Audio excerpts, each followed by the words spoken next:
To the Mom as Well podcast, where we are digging deep into the gifts and the gaps of foster and adoptive parenting. I'm Tara Hutton, and I'm glad you're here.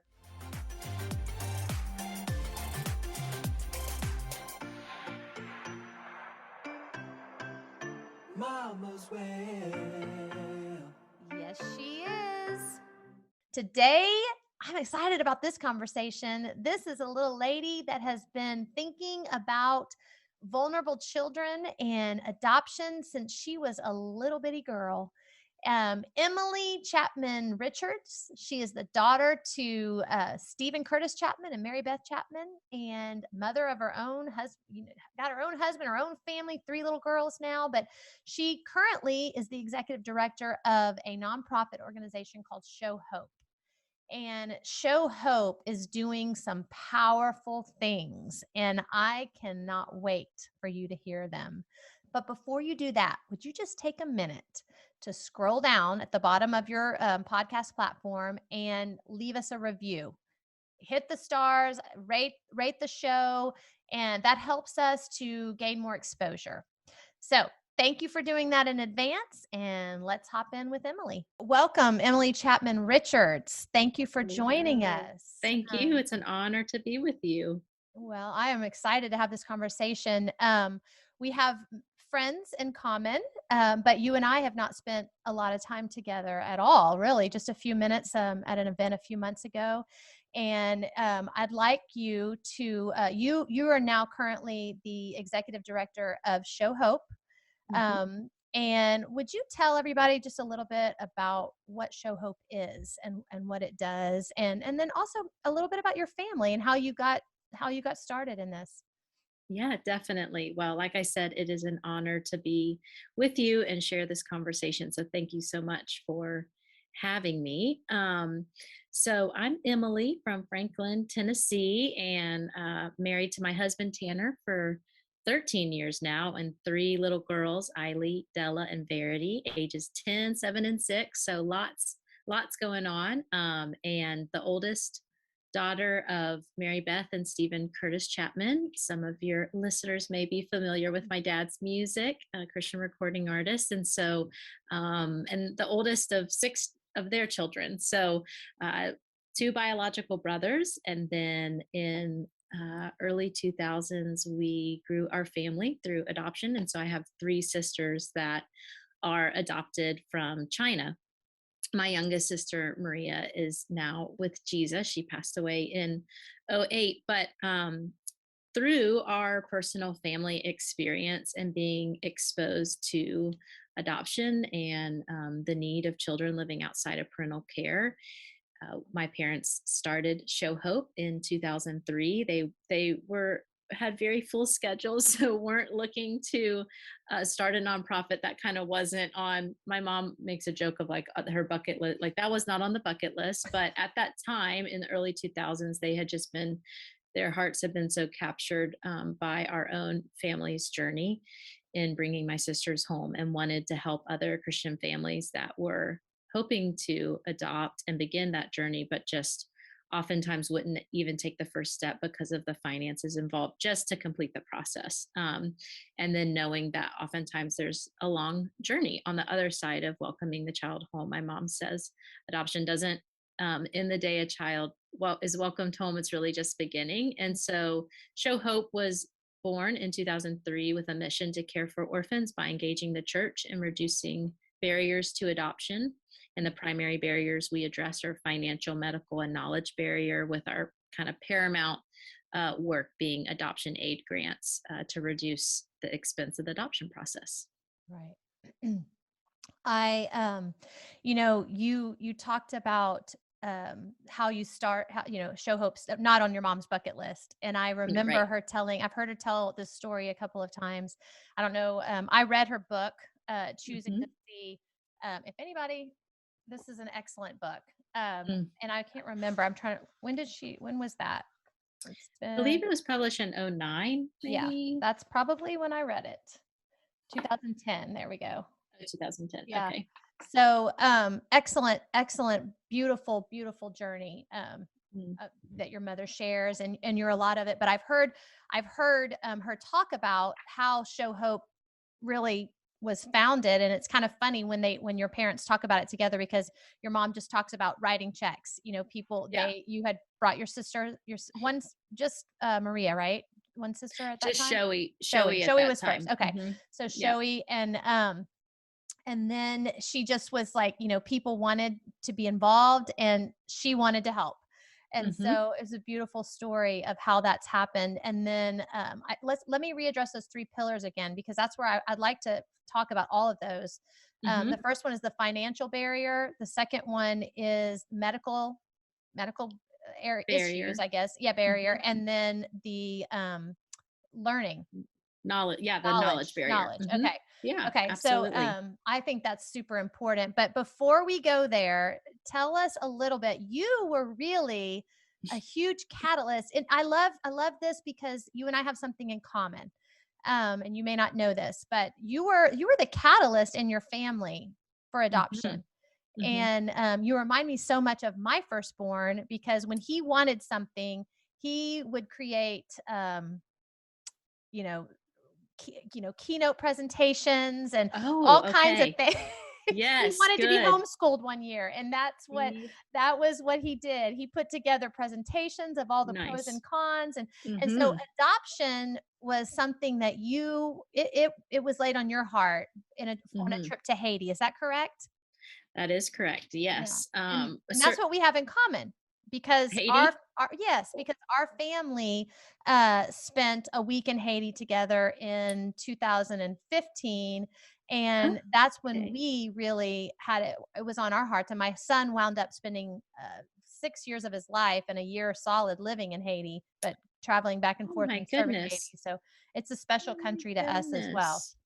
Wow, So wow. Okay, yeah, so oh, that's amazing. yeah. Yeah, So I so enjoyed my time in Haiti. It was a mhm, long time ago and would mhm, love the opportunity at some point to return yeah. to Haiti. But oh, I'm so glad you shared that. That's Yeah. awesome. Yeah. So tell us about that. What happened? It was 1997 and you were on a compassion trip, if I remember right. This is correct. Yes, you have a great memory. So I'll back up a tiny bit.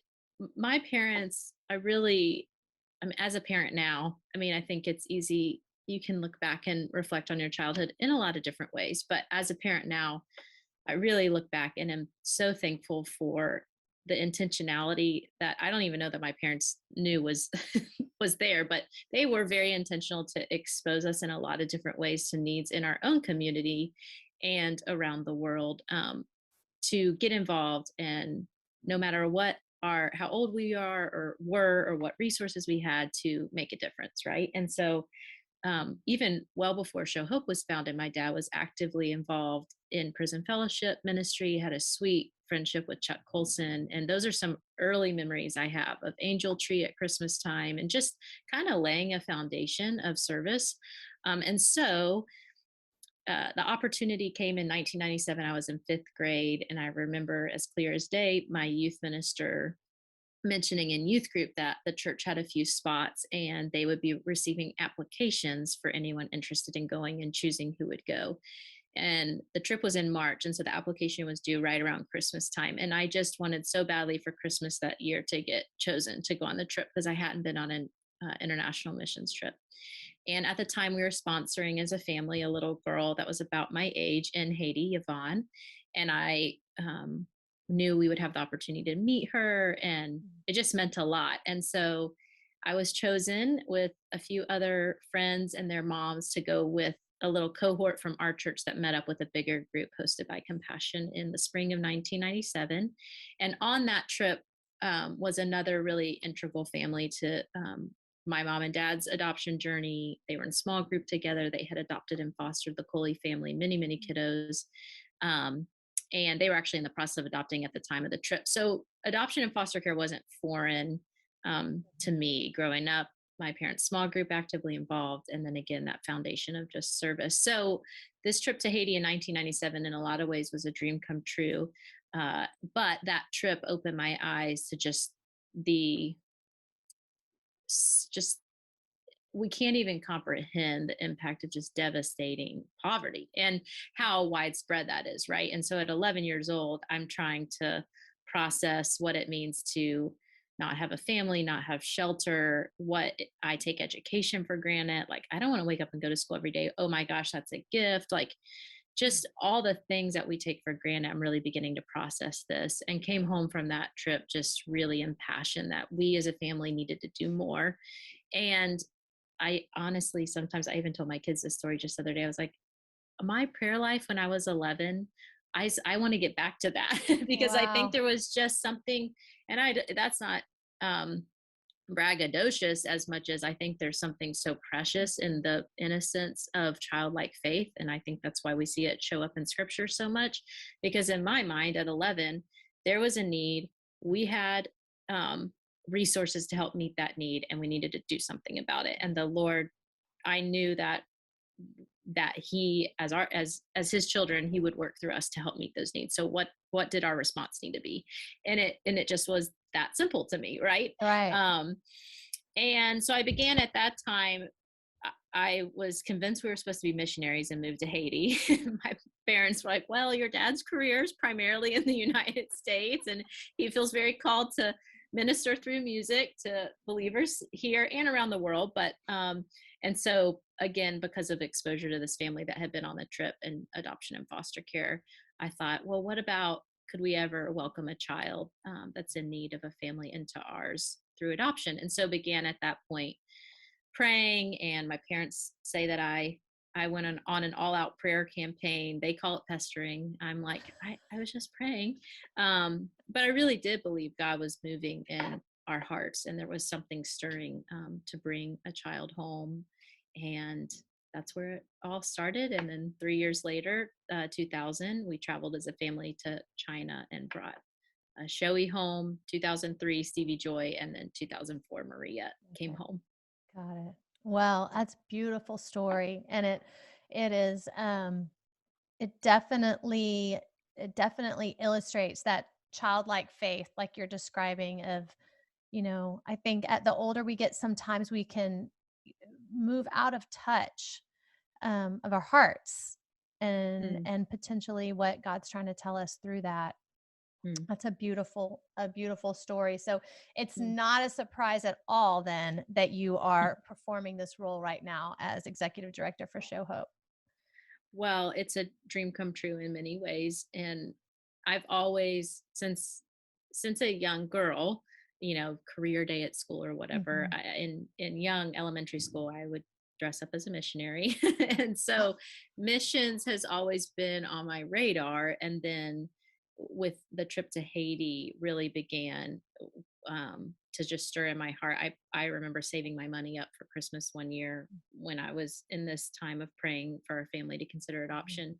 And I bought a real thick book on intercountry adoption, and I put it in the back of the car and read it to mom wherever we went. And I started writing letters and leaving them on their pillows and getting my brothers to sign contracts, how many diapers they would Wow. change. And it's really interesting. And I think, especially as a mom now too, seeing personalities in my little ones, that drive is still there. And I never veered from that in college as an international studies major and religion minor.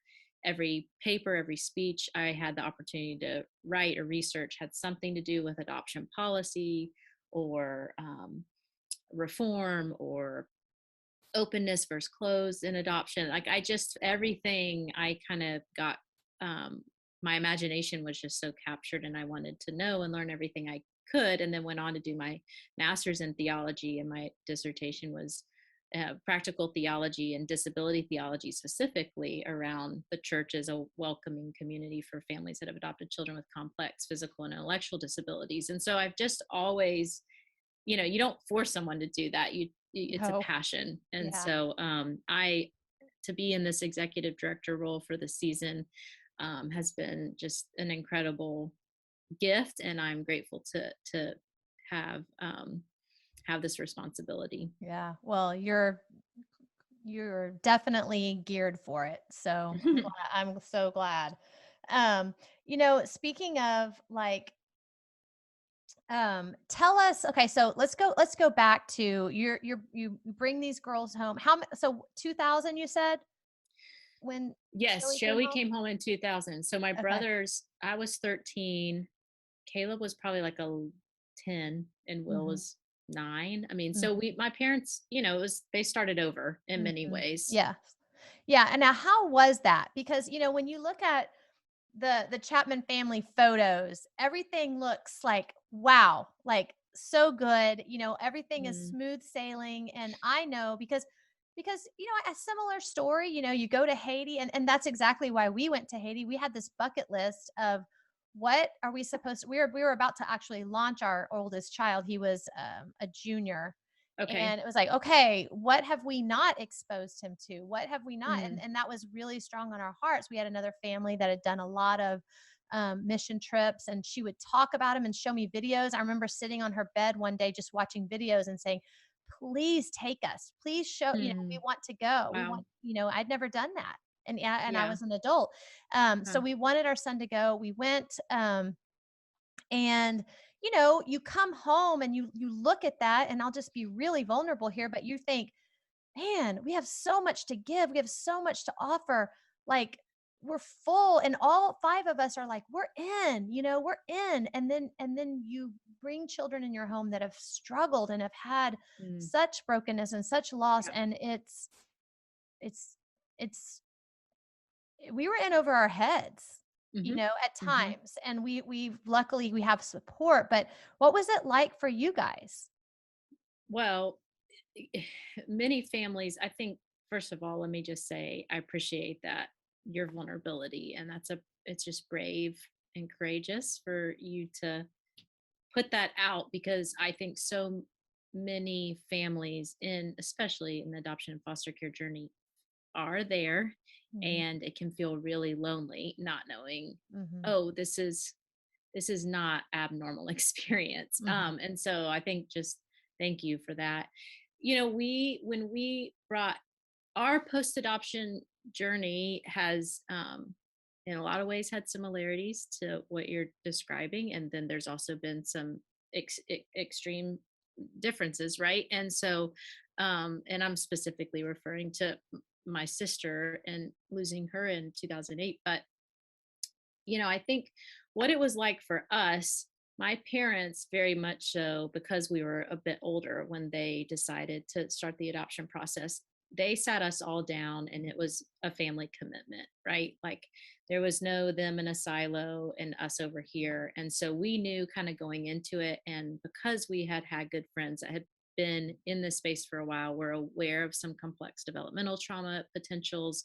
Just all we were grateful to have our eyes mhm. somewhat open, Sure. certainly not to the degree to which we have understanding and knowledge now on adverse childhood experiences and Mhm, the likes. But it was very much a family commitment.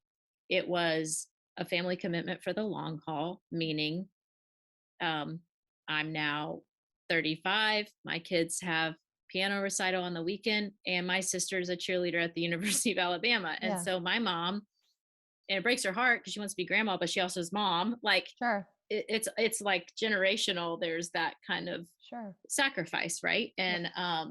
And so, we all were on the same page there. But what has some of that looked like? I think not only is it journeying with my sisters and the broken places of their stories, and understanding that all adoption is beautiful, but it all begins in loss, and honoring, um, their first family, and how do you hold that here, and their different personalities of engaging with the story.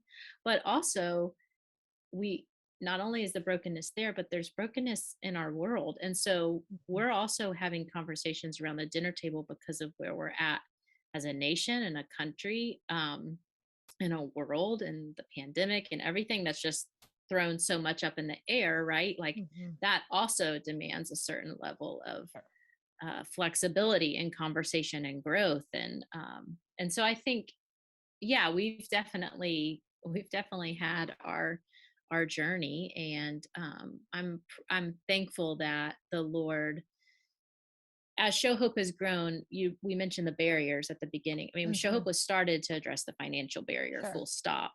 But then as the organization has grown and matured, and my parents have always from the beginning had said they want to journey well with families and go deeper, not wider, that's where addressing the medical barrier and knowledge barrier specifically around pre and Mhm. post adoption support has become so important, because 5, 6 years into Show Hope, realizing, man, these families are in over their head, and it's not enough for us to just champion adoption. We have to champion adoption done well and going in eyes wide open. Are you aware of trauma's impact? Have you read certain resources? What, really where it began for us was revamping our application questions, getting resources in the hands of parents, and starting to scholarship caseworkers and um, case managers or agencies as the front line of like, Mhm. hey, we gotta up Yeah. how we're informing our families. Yeah. Yeah. So let's talk about that. I know you guys have had a lot of involvement with the late Karen Purvis, and Yes. how. So I can imagine, like you said, the first barrier is financial. How are we going to get these Hmm. kids home? Because at that Hmm. time you were primarily focused on international adoption. I know that's shifted, Correct. right? We have you have a lot of work in domestic adoption now as well. But Hmm. let's go ahead. What were you going to say? We've always so our adoption aid grants have always been intercountry Okay. and domestic. Okay. So even in the early days, although interestingly enough, intercountry domestic adoption expenses have continued to increase, and they're almost in line with intercountry expenses. Wow. And so what you had in the beginning of Show Hope's history, although we were giving grants to both intercountry and domestic adoptive families, the expenses for intercountry adoption far outweighed domestic. Mhm. Now they're somewhat in line with each other, which has been a fascinating development. Yeah, it is. And are you speaking of like private adoptions Yeah, or okay, private private domestic domestic? specifically. Okay. Okay. Now, as a 501c3 organization, we only give our adoption aid grants to other 501c3 adoption agencies. So Okay. that would preclude like working with a consultant until there's a placing agency. Okay. And then foster to adopt is usually heavily subsidized by the state. Gotcha. Yeah. So you would say to like one of like our agency to Pelchin, you would Mhm. help someone with a private adoption um financially. Private domestic, Right. right? Yeah, right. As Private domestic. Yeah. not like private with a lawyer Yes, involved, I but with understand. yeah, Okay. yeah, yeah. With a Mhm. CPA. Okay, gotcha. Yeah. Okay. So obviously I get that that's the first financial barrier. And then Mhm. I mean, the first financial is the first barrier, but then you get them home and we were kind of going into this pathway of like, the knowledge barrier, which Mhm. is, I think for me speaking, I had already, my youngest son was about to, I mean, my oldest son was about to graduate and then they were just stair stepped right behind. So again, we were in a family, we did similar. We set them all down. I mean, they all went to Haiti. We all came back with the same feeling. We all were on board. Um, my youngest who's now 18, he was the youngest at the time, and it's probably been the hardest on him, I would say now. But you know, I wouldn't change a thing. It Right. unknowingly has taught our family things you can't learn in a book. You can't Right. learn in church. You can't learn. You learn by Right. being in Living it. it. Mhm. Yes, and it's unbelievable. But there's been a knowledge barrier, and so Mhm. that kind of brings us was how you were reading ahead, right? You've been reading about this for a long time, but where did this whole trauma thing was that I mean, you were involved with the Coleys, so you saw that. Is that kind of where you first were they the introduction to trauma So for you guys? yeah, so Terry Coley, we were on that trip to Haiti together, Right. and her daughter Carrie, who's my age, and then Dan was a founding board member of the organization there in the small group with my parents. And so at the time, they were on staff. Dan was director of programs, and we didn't even know this is 2008. Okay, so go back 2003. Show Hope's founded. Mhm. We're only 5 years old, but there were families that were ahead, obviously, of the even that Mhm. 5 years, the Mhm. Coleys and others, in their adoption journey. And that's when the light bulb was like, we've got to do more. than what we're doing currently as an organization to help raise just awareness of some of the unique needs that these children have that come to us impacted by adoption and foster care. So at that point, '08, Show Hope's entry point was just setting a small amount of money aside in the budget, and really with the Coleys had been introduced to Dr. Karen Purvis and had read The Connected Child, and that deep history and friendship and admiration that my parents have for the Coleys. That's really where it kind of begun, and was like, well, what should we do? Here's some seed money to just research what are the best resources out there. And as voracious readers themselves and just trying to take it all in, The Connected Child, and then getting to meet Dr. Karen Purvis is where kind of that heart connect happened. Mhm. And organizationally at Show Hope, understanding as a faith-based organization just so much of God's design of Mhm. our hearts and our brains and our proclivity to attachment, and having neuroscience and child development resources with what we hold to be true in our faith, and understanding how we're designed by God, was just such a huge resource for us. So that's really where the friendship with Dr. Purvis began in '08. And like I said earlier, it was a revamping of our adoption aid application just to try and put information in front of families and flag Mhm. for families, hey, let's think about your post adoption support plans, Mhm. providing a free copy of The Connected Child to all applicants at that point in time. And then the friendship with Empowered to Connect, Michael and Amy Monroe at the time. It's now Mark and Tana Ottinger in Memphis. That's really then where the Empowered to Connect conference, which is now the Hope for the Journey conference, an annual conference designed specifically for parents and caregivers meeting the everyday needs of children impacted by adoption and trauma, just as an entry point to trust based relational intervention. Because there's Right. a lot of people that are doing deep dives and a lot of deep dive resources. So that's really to really try to get the resource into the church, is what Show Hope felt like we had a unique avenue of, like, Mhm. hey, we've got social workers, we've got educators being trained, we've got to also get this into the church if we're gonna be Mhm. championing families to care for orphans. So that's Yeah. really where it began. I think I'm gonna make sure we put that, link in the show notes, because Yes, I please. have attended, what was then called the Empowered to Connect conference. Mhm. I think, growing up in the church, unfortunately, like, at least where I was, where my family was, we saw trauma as something that was, a vet, someone coming back from war, or Mhm. someone that was raped, or someone that was a part, in Mhm. a hurricane, or some Yeah, sort of big, one-time event. We really mhm. didn't have any concept of complex developmental trauma or attachment Right. trauma, or any Mhm. of these things that are greatly impacting our kids and their behavior. We just saw it as bad behavior.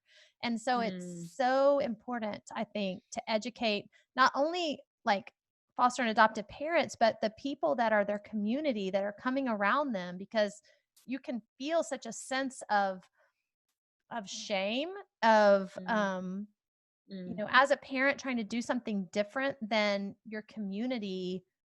see. They don't Yeah, yeah, understand. And so I right. love that we're educating our churches. Yeah.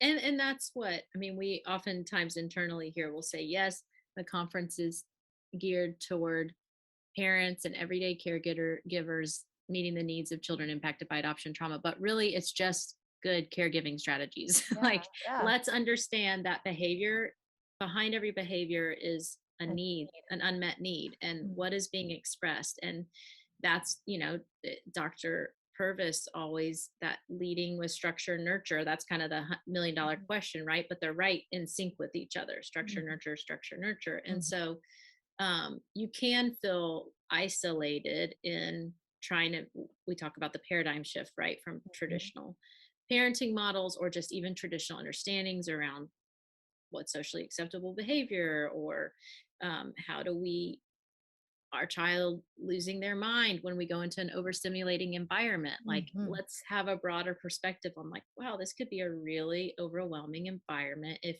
I had some sensory integration needs, mhm, or sensitivities, right? mhm, So trying to make that shift, and for for show hope, especially with our mission to care for orphans by engaging the church, feel a unique unique calling to make it available and a great resource for the church to be a beacon of hope in their community.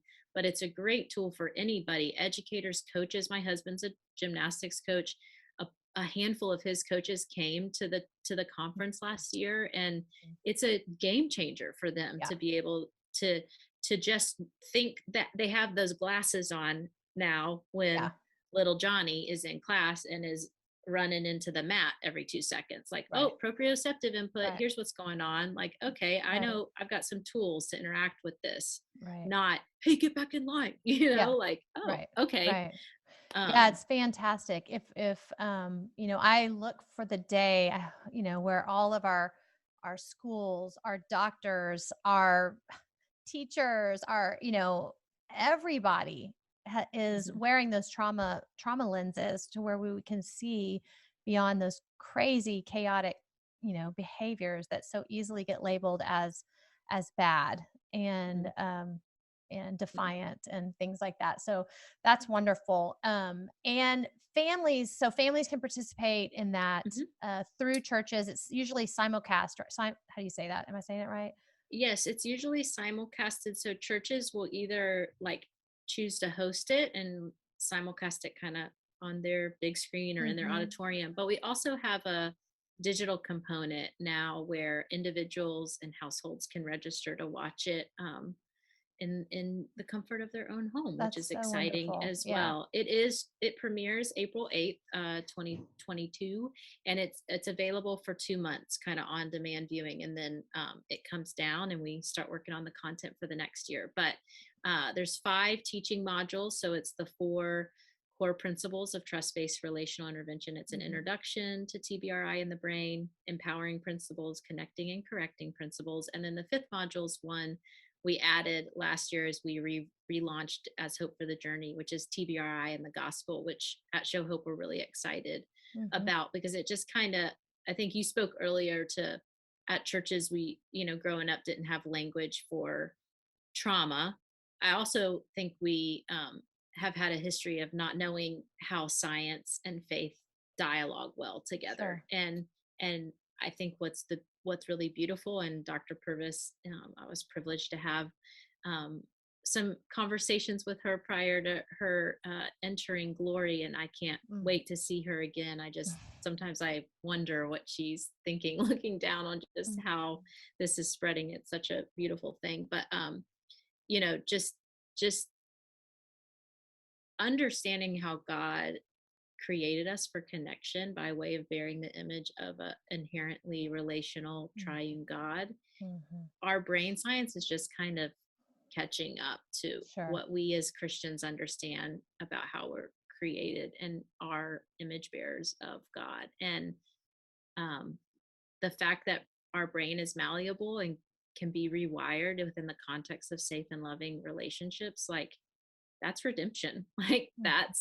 that doesn't mean it's easy, like at all. These are incredibly complex stories we're talking about, Mhm. um, and very profound trauma that our little ones. I mean, we understand in utero now if Right. mama's heartbeat is irregular, that creates a rhythm of chaos. That's what that feels like. Yeah. You know what it feels like to Mhm. feel the chaos. When Mhm. we're hardwired around that, that means something, but that the Mhm. Lord would be so gracious to provide avenues to um, help rewire and meet those needs is just pretty fascinating to me. So It's I yeah. also, I think Hope for the Journey conference, I'm hopeful gives a little bit of language where that conversation of faith and science doesn't have to be so Scary. Yeah. scary, and Mhm. like of course it'd be just like the Lord of like, hey, by the way, I'm going to use little children to teach you. Like, Yeah. Yeah. No doubt. okay. My daughters show me what the sides of myself, the little girl in me that felt bad, that Mm, I mm, am learning to use the things that my daughters say or do or the behaviors that they have to see parts of myself um that I've mm, shut down or I've rejected. and Mm, it's been a beautiful gift to me. Yeah. wow. Um, And uh, as TBRI, because we work closely with the Karen Purvis Institute of Child Development, and it's been amazing to see even how it's gone global and just the little mhm, places, Colombia, for example, Ethiopia, and just some cohorts where mm, caregivers and care providers are really taking the language. I had the opportunity to see Darren Jones, who works at the Institute and presents at the Hope for the Journey conference a couple of months ago at an event. And he showed me a video of a nurture group happening at a care home in Ethiopia. And they were using the same behavioral scripts we're using with our children: have fun, stick together, no hurts. And it's just like, whoa, Lord, this universal language, being kind, giving space for people to have voice. Like, it was just a really powerful moment. And my children, I told them that story, and they're like, we're using the same we're yeah, using the same things here, and they yeah, live in another country. And yeah, just, it was really powerful. It was a really powerful moment. So yeah. it It's it beautiful. No, I totally, I mean, absolutely. I had last week, this week I released a podcast with, are you familiar with Judge Carol Clark out of Tyler, Texas? mhm. Yeah. So she joined me last week, or it was this week's podcast. So it was a couple weeks ago that we Oh talked. my goodness. She's You a know, she's a doll, and to oh, see, and she's carrying on the mission as well to train, mhm. other systems, and but yeah, Dr. Karen Purvis work has, it's, I'm like global. You just told us Ethiopia. I mean, that's beautiful. And it's not just for kids. I mean, you use it in your home, and your Right. daughters are all biological. And Mhm. so it's just great parenting, period. Yep. It's great Yep. parenting. So Mhm. absolutely. So is there a fee for that conference? How There does that work? is, Okay. yes. It's a little bit different based on if you're going to host it as a church or an organization. You get Okay. you would with each registration you get so many physical copies of the workbook, companion, and guide, and then to watch it individually or household. And I'm Okay. sorry, I Well, don't it'll be remember right online, but now. I don't Um, remember it being a and we're in an early bird pricing right now, and as we get closer to April, that will go up a little bit. okay. But so if you're interested in signing up, Yeah. sign up sooner rather than later. And then, yeah, the individual household fee is a little bit less, and then and but you just get a PDF of the workbook, but that's Yeah. still, you print it. And Yeah. Well, but yeah. I'm thinking that the individual household thing would be a great opportunity to invite your community in to help the people that help you. Yep. What is it, Jerry Maguire? Help me help you. Do you remember? Are Right. you too Yes. young for Jerry Maguire? Yes. No, no, But no, help me, help yeah, you. help me help you. And Yes.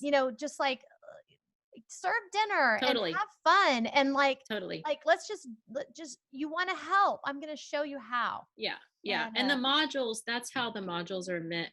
When we kind of redrafted the whole conference this past year and then relaunched as Hope for the Journey, they're kind of individually, the modules can be, you can watch it in one whole setting. It's mhm, long, it's like mhm, an 8-hour conference day.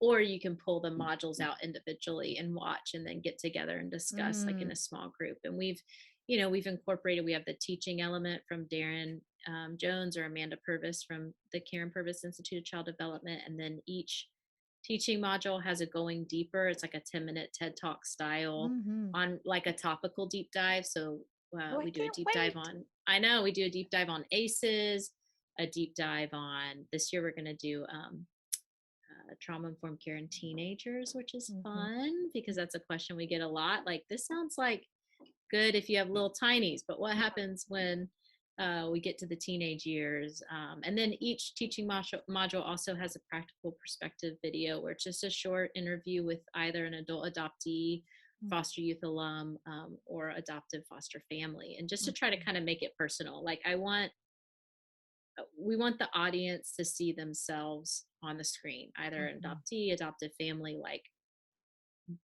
but it engender hope, like, Sure. talk about the hard, like, we don't want to Yeah. skirt, like, Yeah. this is not an easy journey, but hold it with Mhm. hopeful hands. Yeah. That's beautiful. I can't wait. I'm there. What is it? April when? April 8th is April when 8th it is when it launches. launches and it'll be Okay. available through the end of May. Sounds like a fun thing at the Hutton House. Woohoo! Yeah. I'm coming. I'll be there. I I'll be know. on the You'll be screen. there. You'll be on the screen. That's awesome. I'm gonna get the Davises to join. They live just down the street. Might get Yes, I know. I love it. Go maybe we give could them do a that hug for together. me. Okay, so let's land this plane with that third pillar. Let's Okay. talk about medical needs. That now, because I've adopted through domestically foster care, Okay. these kids in our state, I think it's pretty common to have they well, not always, because you have to meet certain needs to become Medicaid eligible. I Hmm. Because we adopted siblings, we were eligible. But Hmm. what I have found is there are still, and not particularly with my daughters, but other acquaintances I have, there are needs that Medicaid won't meet. Hmm. And also, it's difficult to find like good quality, in some areas, Hmm. providers. And Right. so, children do have medical needs but let's talk about that. I know you guys are very familiar with this. Yeah. So early on, so the financial barrier is kind of where our work started. Knowledge barrier really came as the third pillar. So the second pillar, medical barrier, because our family was personally involved in China, specifically with welcoming my sisters home, what this kind of looked like in the first really 10 to 12 years of our organizational history at Show Hope, we really, mom and dad, as the founders, had a passion. If there was a way to give back to China, we would love to help Mm. if there was a way, and specifically understanding so many children pre adoption have medical needs that really, with minor intervention, improve quality of life if to sustain adoption process, or just improve quality of life if adoption isn't possible. And so for 10 years we were involved in supporting a network of therapeutic care centers throughout central China, of which our flagship care center is Maria's Big House of Hope, named after my sister. And incredibly grateful to have helped over 2,700 children, and again, Wow. pre-adoption through that work. We had to began a strategic exit of that in 2020. It just Mm. became increasingly challenging for us to operate there. And so knew at that point, though, our work to address this medical need wasn't finished. I mean, we know intercountry adoption specifically, it's estimated 80+% of children coming home through intercountry adoption have some significant need, and that's Mhm. also increasing here domestically. And I think there's a lot that plays into that. But how do we, again, in that vein of going deeper with families and leveraging what we now, 20, nearly 20 years experience giving adoption aid grants, was there a way we could still continue this work post adoption, where a family who's standing on the front end of an adoption process goes, okay, hey, there's a resource here to help us break down the financial barrier of the process, and there's some resources post adoption Mm. for the medical needs. And so we launched a year ago medical care grants, which we're really excited about. We've Mhm. awarded 30 grants just in our first 12 months of Wow. the program being live. And it's been really neat to see our average grant size.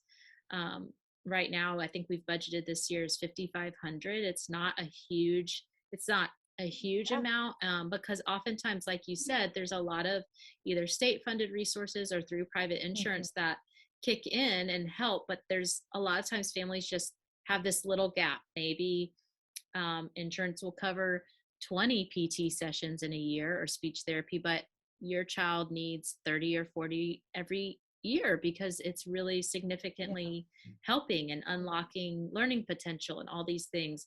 Assistive devices, that's been a huge need that we've seen. Just different visual impairments and incredible technology that's helping advance the ability to read and learn Mhm. and feel integrated into the classroom. So, there's just this little thing to kind of scaffold a family and a child to success in accessing what they need to meet their healthcare needs. And healthcare is getting more and more Oh, expensive. And absolutely. Yeah. so, just to providing this grant, children, whether you got an adoption aid grant from Show Hope or not, that doesn't matter. We would love to Okay. help any family that's adopted. And you can find more information showhope.org/medical Okay. care. Children are eligible up until the age of 18, and Wow. right now, I mean, it's an embryonic program, so we're still kind of learning as we go, but you can, at this point, we've designed it where you can reapply every 3 years. So the idea is kind of like the grant Yeah, we're would here grow with for you. the Yeah. child. Yeah. Yeah. So, we're learning a lot. Healthcare was not a field I thought I was going to. Yeah. I was pre-med major Yeah. for a Oh, semester, but didn't think I was going to navigate that space. But we have had some great partners and experts that have sort of working with us. And you mentioned earlier trauma informed medical providers. Don't think that's not on my radar. It's in oh, there I'm sure too, in it that is. medical Yeah. care bucket. So I'm trying to figure out how to move on that, but we'll get there little by little. Yeah, that's awesome. That is awesome, Emily. I am so Thank you. proud to be a part of just a little part of what Show Hope is doing, what your family has done. Just from a 10, you were 10 or 11. I was 11. Hmm. That makes my heart. That's just a beautiful picture that you, as a little girl, ultimately you had this vision, Hmm. and you said, I'm going for this, and you obviously you have that is stuck, that has stayed, Hmm. and that you have pursued and pursued and pursued. And I'm so grateful for everything Hmm. you do. And I know there are people listening that I know I see it on Facebook all the time. They put together what are the little fundraisers on Facebook? I can't remember what they're called. Where we need a helmet Yeah. and Uh-huh. and they and, and Like a Crowd crowdsourcing kind of. crowdsourcing, Yeah. yeah, so Hmm. this is a real need, Hmm. and Hmm. exactly what you said. My girls are qualified for OT recently, and I'm just trying to figure out, I've never used their Medicaid because quite honestly, it's so difficult, but Mm. I'm working now through that Yeah. process. It's challenging, Yeah. and, And you mentioned earlier, we're learning every state and state resources differ a little bit too. sure, And so, for example, we had one family that applied for a medical care grant, and it was a domestic adoption, which a lot of the families that applied so far are intercountry adoptions, but this was one of the families that had adopted domestically. And but they got caught right in COVID and court mm, closures. And so mm, you have the 6 month, you have the 6 month waiting period until finalization. So parental rights terminated 6 months until finalization, but then court closure happened. So it was actually an additional 3 months. State funded insurance, because of the state they're in, ended at mm, termination, but their private insurance wouldn't pick up until finalization. So you had 9 months, and this little one had to spend a significant amount of time in NICU, and that all was yeah, just sitting there. You know what I mean? yeah, And so again, one of those gaps of going, okay, how do you help stand in the gap and encourage a family like that? So you just don't ever know what the needs are, no, and we're just thankful to be able to yeah, step in, and excited about we hope that medical care grants grows. We're planning for that. We're resetting our 3-year strategic plan right now, and we're planning for more and more medical yeah. care grants. So Yeah, we're that's excited. awesome.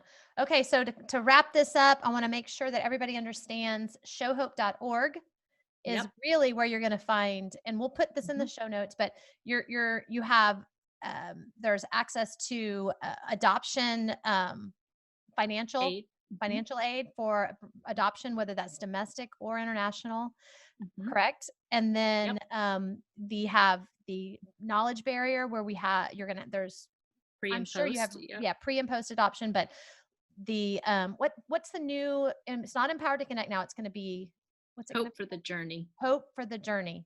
I love Hmm. it. That's awesome. Yes. I love Yes. it. Yes. Yes. And that Yes. starts in April, and then we have the medical grants. All of that can be found at Hmm.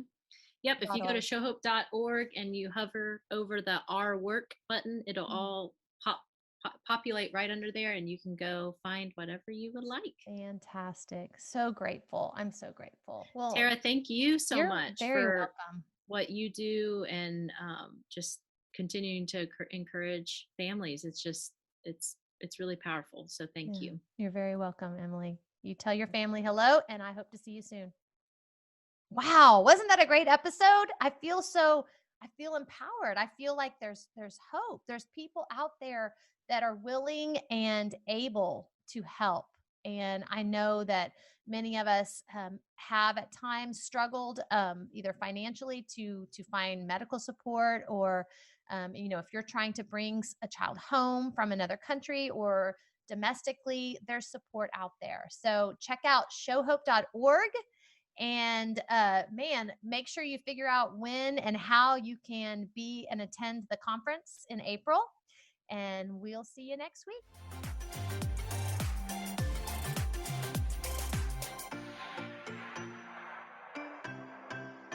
Mama's way.